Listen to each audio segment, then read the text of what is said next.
Mitt uppvisningsprogram förhoppningsvis så blir det ett höghöjdsprogram, och det är, mitt program har jag lagt ihop så att jag vill framhäva Gripens styrkor då, med snabba ållar, att det är ett väldigt smidigt flygplan som kan svänga snabbt. Det är väl så jag har tänkt. Jag har även ett låghöjdsprogram som jag kan flyga ner till 200 meters molnbas, och jag försöker framhäva samma saker där. Det är lite svårare när man inte kan använda höjdplan på samma sätt. Men just att få fram den här snabbheten och rörligheten i Gripen är vad jag har försökt göra.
Därmed så sätter Martin Hansson hjulen i backen och avslutar den här flygdagen från Roskilde Air Show.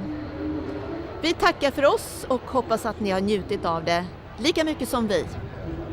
Avslutningsvis så ska vi få njuta av en liten snutt från Johan Gustavssons Midnight Show som han imponerade på danskarna med under lördagskvällen.